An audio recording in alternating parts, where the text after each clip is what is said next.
You know, Emily, I've been thinking since we moved from New York to California, we should go for a hike up in the mountains. What do you think? You know there are bobcats in the mountains, right? Bobcats? Maybe that's not such a good idea. Well, I'm not worried. I'm a runner. You can't outrun a bobcat. I don't have to outrun a bobcat. What are you talking about? I just have to outrun you.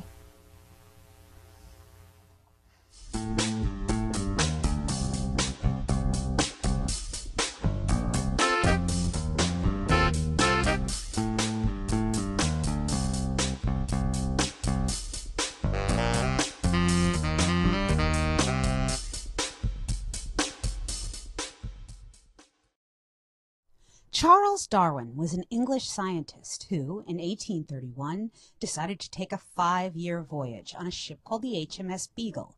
If I ever get a beagle dog, I'm naming him Darwin. And now all of you will get the joke. During his trip, he studied animals and came up with a lot of ideas about them, which we won't get into here. But there is one idea we will get into. It's called survival of the fittest. Survival of the fittest. Do you know what survival of the fittest is, Annie? No. It means every man or animal or zebra for themselves. May the best man win. Failure is not an option. Got it? You're littler than I am, at least right now. That means if I'm bigger, stronger, faster, I win.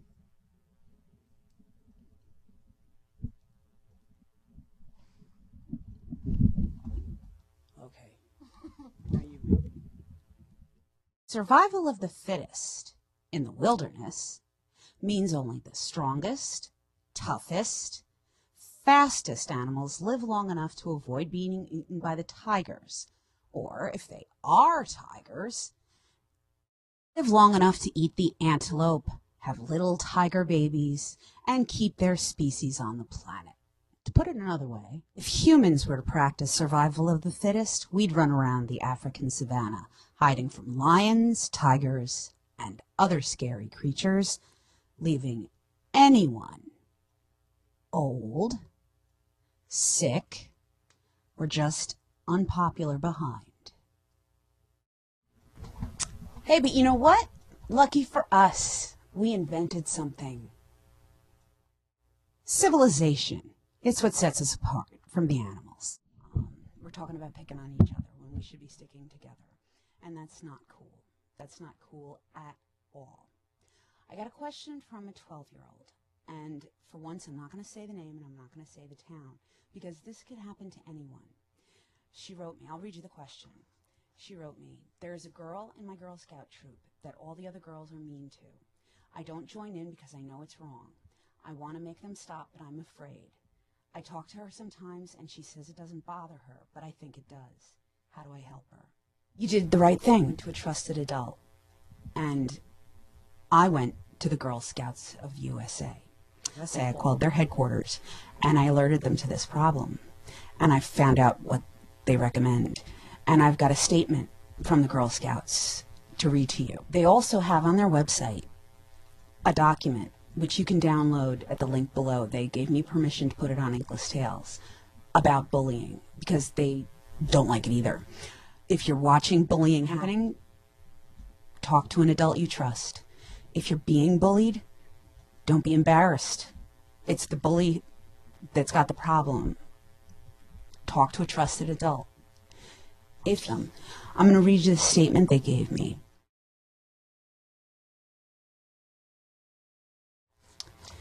Good for you for knowing any kind of bullying is not okay and for being brave enough to ask an adult for help. All girls' physical and emotional safety is of the highest importance in Girl Scouting. We hope you would feel comfortable going to either your adult volunteer, your parent, or another trusted adult for help when you need it. When we say the words bullies or bullying, sometimes we don't think of girls because we're thinking about fistfights. But when girls act like bullies, it's more like feelings fights. Experts call it relational aggression. No one is getting physically hurt, usually, but girls can use their relationships and words to leave someone out or hurt someone's feelings. Lots of times, adults don't know teasing or bully behavior is going on. A girl who is either the victim of the bullying or even a witness to this behavior might be uncomfortable asking for help. But asking for help is the right thing to do. A trusted adult can help, or can help you to help. An adult can help it stop happening in your troop and show you and your fellow members how to keep it from happening later on in other situations. Depending on the size of your troop and how you feel about it, here are some choices you have. You could speak up. It's not easy, but sometimes it's very effective. Pulling a bully aside, letting them know you know their behavior is wrong and hurtful, is sometimes enough to stop a bully. Sometimes bullies get away with it just because no one bothers to stop them. Another option is to see if anyone else from your troop has noticed this problem. You might not be the only one who's bothered by the bully's behavior. You might be able to come up with some good ideas together to stop the bullies and to work together better as a troop. Next year, get your program year off to the right start by discussing with your troop or group how best they might work together and have fun. Talk about things like teasing or bullying before they start happening, so you'll have a plan in place. Did you know that developing healthy relationship skills is just one of the many leadership benefits girls gain through the Girl Scout leadership experience?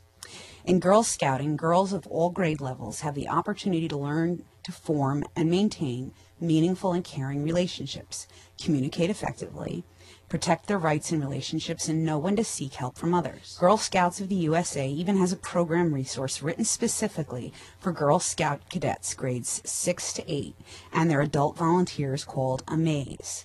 This leadership journey from the It's Your World, Change It series is designed to give girls tips and strategies for creating healthy relationships and long-lasting friendships. One chapter in particular, called Caution, Bullies Straight Ahead, helps girls identify characteristics of and practice skills to address bullying behavior and relational aggression, gain greater understanding of girls' roles as witnesses in bullying situations, set boundaries, and develop strategies for building safe online relationships. Developing and promoting strong and healthy relationships is just one way girls like you are becoming leaders in their own lives and leaders in the world. And that comes straight from the top. So I'd like to thank the Girl Scouts of the USA for responding so positively and so quickly. I called them today and they gave me a message. They gave me this statement right away. To wrap it up, I'd like to thank Michelle Tompkins, and I'd like to thank Dr. Andrea Bastiani Archibald from Girl Scout USA headquarters in New York City for helping me with this. And most of all, I'd like to thank the Girl Scout who wrote, because she did exactly the right thing, and I hope it helps everybody out there. You might be interested in reading some of Rosalind Wiseman's books. She writes about girl bullying. It's bad. It's bad. Any kind of bullying is bad. And if you see it happening, I hope that you're as brave as the girl who wrote me, because she did the right thing. I hate to keep banging on the trusted adult thing, but it's really important to let somebody know what's going on, because that's the only way it's going to stop. You know how you wonder sometimes whether or not grown-ups have a clue what's going on? You're right. Sometimes they don't. You need to tell them. Not everybody's going to be your cup of tea. You don't have to bring flowers and candy to everybody in your troop, but you do have to treat everybody with basic human respect. Thank you for that question. It's a really good question. I'm glad you gave me a chance to answer it. You guys take care of yourselves, okay? See you next time on Ask Elizabeth. Bye.